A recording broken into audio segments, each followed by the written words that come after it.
Hello everyone, welcome back to another video. I am Sana Afreen, preparing for banking exams. So it's a full day routine vlog.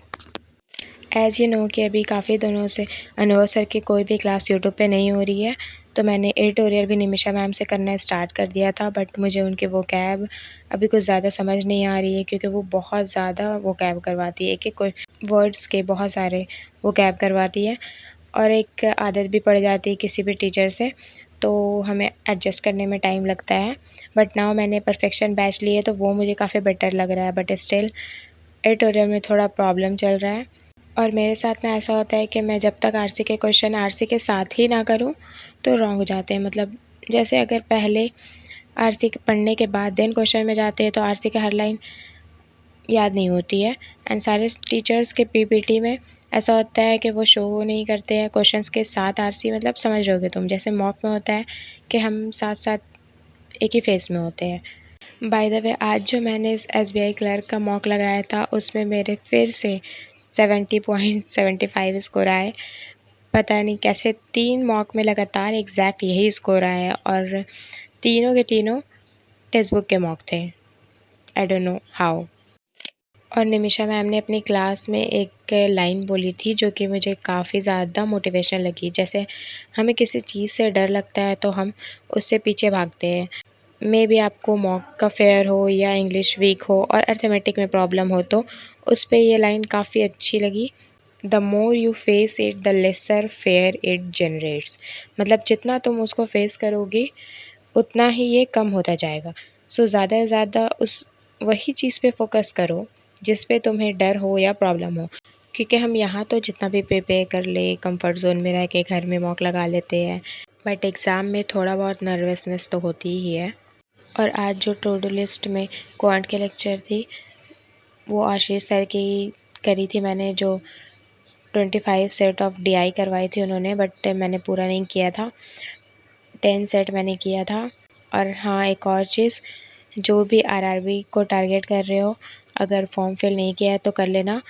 21 सितंबर तक last date है। और आज मैंने sectional mock भी रखा था quant का, बट वो नहीं हो पाया था आज, क्योंकि मैंने रीजनिंग मेंस की क्लास जो करी थी वो काफ़ी ज़्यादा लंबी थी, तो उसको करने में ही टाइम लग गया था, जो कि पुनीत सर की थी। मेंस की क्लास थी ना, इसलिए टाइम तो लगेगा ही।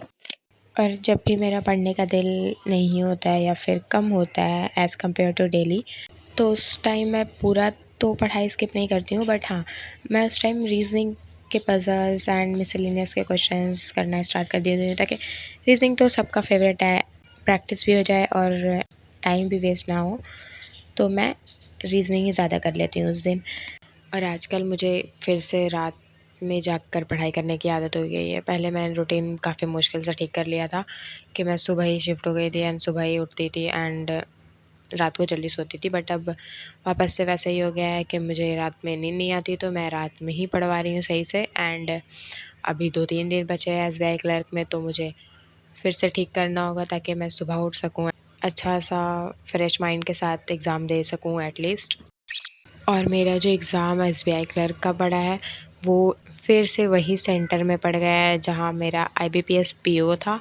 तो मुझे ये टेंशन भी हो रही है कि फिर से मेरा वो माउस वाला प्रॉब्लम ना हो, और अगर होगा तो मैं पहले ही बोल दूँगी एक बार चेक करके, एंड एग्ज़ाम के बीच में ही अगर, बट होप कि ऐसा ना हो।